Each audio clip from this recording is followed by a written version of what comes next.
And time now for another edition of Dempsey's Dugout. Demper, you have a big thing coming up with the left-hander. Well, I did. You know, the Orioles bullpen is really starting to turn things around, and a guy who really loves a heavy workload is left-hander Will Ohman. We had a chance on Dempsey's Dugout to talk a little bit about his pitches and his deceptions, and he had a little twist for us to look at.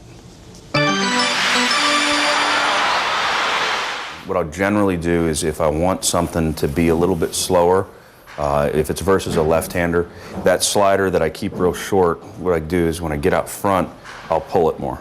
I'll wrap around it and try to bend it bigger, and put it in a slower spot or slower zone, and take it out into the other batter's box. I can tell right now you come in with kind of a veteran presence and everything, and you have your repertoire of pitches that you really like to use in certain situations. And one of the things we do on Dempsey's Dugout is try to show the people who watch all the different grips that certain guys use. Everybody's a little bit different with the pitches that they use. You have a little movement on your fastball. How do you like to hold your fastball? I get two different ones.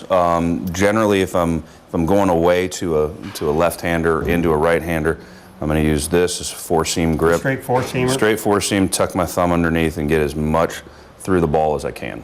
Mm-hmm. If I'm going against, if I want to go away to a right-hander, I will come inside this seam here and throw a two-seam fastball and try to pull it that way, get some extra movement on that. Mm-hmm. I've noticed already that kind of, late in some counts already, you like to use that little sweep and breaking ball. Now, Jamie Walker had a big sweeper. Yours isn't that big, but it's kind of a short, quick one. Unfortunately, I've thrown 4 ball games. I haven't really let it out the way I'd like to, but this is the slider right here.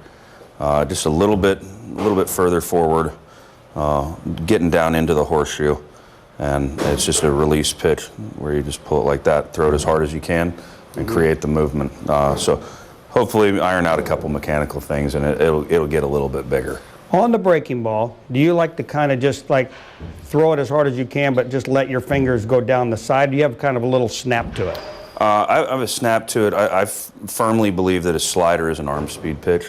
So I actually, in some situations, I tend to put more effort into the slider than I would a fastball, because I want the hitter to react to what's going on with my, arm. So when I'm back here, I'm thinking everything forward as hard as I can go with that, to get him to sell out, maybe open up his front hips, do something like that, where even if I don't throw the pitch exactly where I want it to go, I can still use that part of the deception. Are you constantly thinking about pitching down in the strike zone like a lot of guys do, or are there times that you like to use the upper half of the strike zone also? I feel like for me, because I'm generally going to come in with guys on base, I get the worst situation of the game, no chance for glory. So 7th inning, we got guys on 2nd and 3rd, and maybe it's the 3 and 4 hole hitters. What I'm trying to do is make the hitter aggressive. I'm not specifically thinking down, I'm not specifically thinking away. All I'm trying to do is get that guy in the box to give me some action. I want him to start moving. I want him to start wanting those RBIs, because as soon as he gets going, as soon as he wants to start swinging, then I can start expanding the zone.